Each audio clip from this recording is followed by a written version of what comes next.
সম্মানিত বন্ধুগণ, পৃথিবীটা পাপের সাগরে পরিণত হয়েছে, কথা বলেন ঠিক কিনা? আর এই পাপের সাগরে আমরা হাবুডাবু খাচ্ছি। গোটা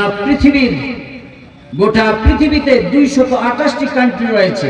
এই 228টি কান্ট্রির কোন জায়গায় কোন স্থানে মুসলমান নামক জাতির শান্তিতে নাই। মুসলমান নামক জাতিটি কি নাই? শান্তিতে। সম্মানিত বন্ধুগণ,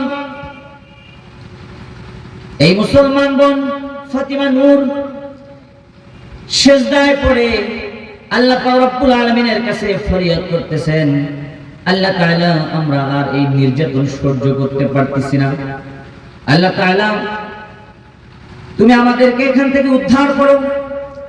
ফাতিমা নূর এভাবে বলতেছেন আল্লাহর কাছে। তাদের এই আর্তনাদ, তাদের এই কান্না আল্লাহ পাক রব্বুল আলামিন শুনেছেন। এজন্য আজকে সারা বিশ্বে করোনা নামক ভাইরাস এসেছে, কথা বলুন ঠিক কিনা? ওমিক্রন এসেছে। ইরাকের আফগানি কারাগারে এই সামিরা নামক বোন এবং ফাতিমা নূর অসংখ্য অগণিত মুসলমান বোনদেরকে কারাবদ্ধ করে আপনার আমেরিকান সৈন্যরা দিনের পর দিন তাদেরকে নির্যাতন করতেছে। বলুন নাউযুবিল্লাহ। শুধু তাই নয়, সারা বিশ্বের মুসলমানদেরকে চিঠি লিখে জানিয়ে দিয়েছেন এই ফাতিমা নূর ও সারা বিশ্বের মুসলমান ভাইরা শোনো, আমাদেরকে এই আমেরিকান সৈন্যরা এই আফগানি কারাগারে এই জিন্দানে দিনের পর দিন আমাদেরকে নির্যাতন করতেছে, এমনকি আমাদেরকে ধর্ষণ করতেছে।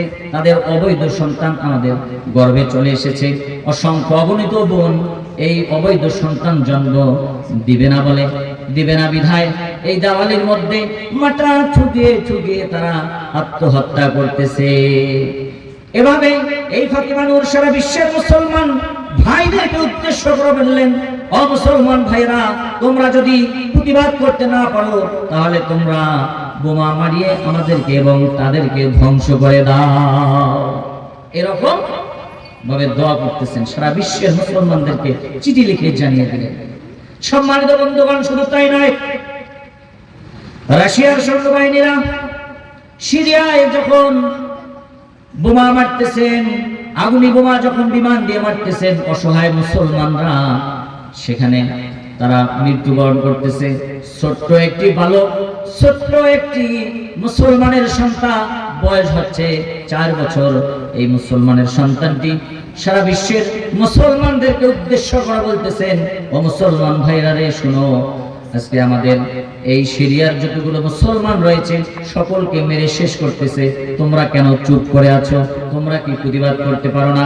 তোমরা যদি প্রতিবাদ না করো, কাল কিয়ামতের দিন আল্লাহর কাঠগড়ায় দাঁড়িয়ে আমি সমস্ত মুসলমানদের নামে আল্লাহর কাছে নালিশ করব। এরকম মজলুম সে কি হয়েছে? মজলুম হয়েছে। মজলুম হয়ে আল্লাহর কাছে প্রার্থনা করতেছেন। আল্লাহ তাআলা এজন্য এই পৃথিবীতে লানত দিচ্ছেন, একটার পর একটা লানত আসতেছে, ঠিক কিনা? একটার পর একটা গজব চলে আসতেছে। সম্মানিত বন্ধুগণ, মজলুমদের দোয়া আল্লাহর কাছে মঞ্জুর হয়। আল্লাহর হাবিব জনাব রাসূলুল্লাহ সাল্লাল্লাহু আলাইহি ওয়াসাল্লাম বলেন, ইত্তাকি দাওয়াতুল মাজলুম লাইসা বাইনাহা ওয়া বাইনাল্লাহি হিজাবুন। মাজলুমরা যখন আল্লাহর কাছে প্রার্থনা করে, আল্লাহ এবং মাজলুমদের মাঝখানে কোনো হিজাব থাকে না। আজকে সারা বিশ্বের মুসলমানরা নির্যাতিত, নিষ্পেষিত, লাঞ্ছিত, অপমানিত, পদধূলিত, কথা বলেন ঠিক কিনা?